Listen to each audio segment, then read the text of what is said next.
우리 김종인 박사님 말씀 잘 들었는데 경제 민주화에 관해서 우리 김 박사께서 대한민국 최고 권위자인데요. 오늘 강의 들으면서 제가 느낀 거는 경제 분야에도 좋은 말씀인데 경제 특강이라기보다는 근대사 특강이 아닌가 이런 생각을 하고요. 말씀하신 것처럼 상황이 변하면 제도도 바뀌어야 된다 하셨는데 아주 지나가신 말씀이라고 생각을 하고요. 그러니까 이제 역사에서 우리가 교훈을 배우지 못하면 우리 민족이 어리석은 민족이 될 텐데, 근데 우리 김 박사님이 말씀하신 것처럼 역사에서 교훈을 배울 때는 상황이 다 다르고 우선 또 사람도 달라지는 것 같아요. 경제 민주화를 위해서 이제 기업인들이 잘해야죠. 기업인들이 특히 관료를 위협해서 자기네들이 이익을 지키고 나라 전체를 망치는 일을 해서는 이제 안 될 텐데, 그러면 기업인들은 왜 기업을 하느냐? 나라를 위해서 사업한다는 거 이거 다 거짓말 아니냐? 근데 그거 맞는 말인 것 같아요. 근데 우리나라에서 경제가 잘 될 때가 언제냐? 제가 잠시 생각을 해봤는데, 우리 김 박사님도 그때 정부를 위해서 일을 했는데 박정희 대통령 때 경제 잘 됐다고 다들 그러는 것 같아요. 그때 나라가 잘 굴러갔다 이렇게 한 것 같은데, 박정희 대통령 때 그 에피소드가 박 대통령께서 기업인들 몇 사람을 이제 청와대로 불러서 저녁 때 이제 막걸리를 한잔 하면서 내가 목숨 걸고 혁명을 한 사람이다. 내가 목숨 걸고 나라를 지금 경영하고 있다. 그러니까 여러분들도 돈벌이만 생각하지 말고 좀 잘 좀 해달라. 뭐 이렇게 얘기했어요. 뭐 국가 최고 책임자로서 당연히 할 수 있는 얘기인데 그때 어느 기업인이 이렇게 대답을 했습니다. 우리도 목숨 걸고 사업합니다.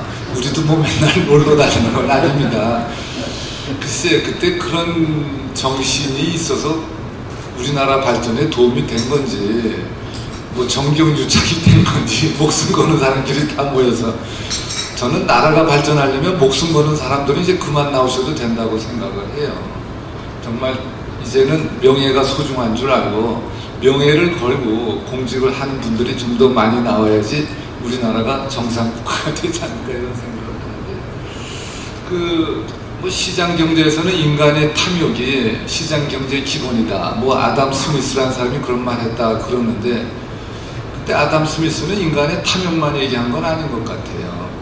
인간에는 이타심도 많이 있다. 그래서 저는 제가 개인적으로 해석을 할 때 아담 스미스가 시장 경제를 갈파할 때는 이게 궁극적으로 위선적인 정치인 이런 사람보다 오히려 시장에 있는 그 부축간의 주인이 오히려 전반적인 사람들의 복지를 위해서 도움을 준다고 얘기할 때는 반드시 이기심만을 지적한 건 저는 아니라고 생각을 합니다.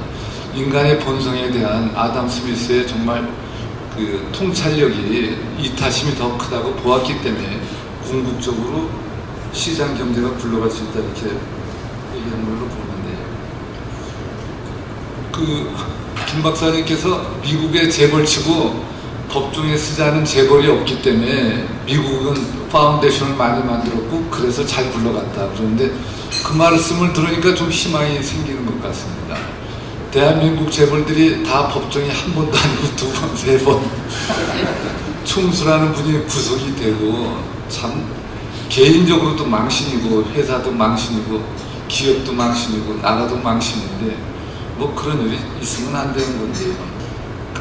미국 경제는 이제 가령 루스벨트 대통령, 세어도르 루스벨트 대통령 때 해서 미국 경제가 잘 굴러가서 세계 경제를 제패했다. 뭐 그렇게 볼 수도 있죠. 하지만 종합적으로 보면 과연 미국은 정말 정치인들이 잘해서 그럴까? 그런 면도 있지만 미국이라는 나라가 주어진 천혜적인 축복의 여건이 저는 더 큰 역할이다. 만약에 우리나라 민족이 미국을 차지했다고 봐요. 지금 미국보다는 10배는 더 잘해놨을 겁니다. 우리나라는 정말 불리한 여건 속에서 이만큼 온 것이다 이렇게 생각을 하는데요. 미국 경제에 제가 한 말씀 드리겠습니다. 미국 경제에는 MIT 대학의 그 레스터 소로 교수가 한 30년 전서부터 세계 경제의 시한폭탄이라고 그랬어요. 타임밤이다. 그래서 제가 그 소로 교수 보고 그러면 시한폭탄인데 언제 터지냐 물어봤더니 그분 말씀이 터지는 건 확실한데 언제 터지는지는 모른다. 그래서 왜 그러냐 그랬더니 어느 지역이 지진대인 건 확실하지만 그게 언제 지진 나는 건 정확히 모르는 것과 마찬가지다 그랬는데 지금 이 세계 경제는 엄청난 모순에 있다고 저는 보여집니다. 미국 경제가 시한폭탄이라는 것은 미국 경제가 중환자라는 뜻인데 세계 경제는 우리나라의 대기업, 전 세계의 대기업 그리고 각 나라의 정부는 다음에 경제 계획을 짤 때 첫 번째로 만드는 것이 미국에다가는 금년에 수출을 얼마나 할 것이냐 이런 것으로 하는데요. 전 세계 경제가 환자에 비유되는 미국 경제에 의존하는 이 체제, 이것을 시장 경제라고 부르든 뭐 신자유주로 부르든 자본주의라고 부르든 간에 이 경제의 엄청난 모순을 해결하지 않으면 정말 우리 이 체제상의 큰 어려움이 좀 올 것이다 이렇게 생각을 해봅니다. 정부 시장 경제에서 정부의 역할 이것이 저는 우리 김 박사님 말씀하시는 경제 민주화 요체라고 생각하는데요. 말씀하신 것처럼 찰머스 존슨이라는 교수가 그 용어를 만들었죠. 정부는 시장에 관여하는데 시장 경제에 부합되는 규제, 그 사람이 이제 단어를 마케트 콘포밍, CONFORM, 콘포밍 레귤레이션이 있고 시장 경제를 말살하는 규제, 마케트 디스플레이싱 레귤레이션 이 두 가지로 이제 봤는데, 그러니까 시장 경제의 원리에 부합하는 규제를 하는 나라는 성공을 하고 그것에 부합되지 않는 나라는 잘 안 된다고 이런 얘기를 했는데, 경제 민주화는 이제 경제하고 민주화 두 가지 다른데 민주주의가 우리는 최고의 가치라고 다 생각을 합니다. 그런데 요즘 보면 200년 전에 제가 자주 인용하는 그 알렉스 토크비라는 사람이 얘기한 것처럼 민주주의 미래가 이제 굉장히 어둡습니다.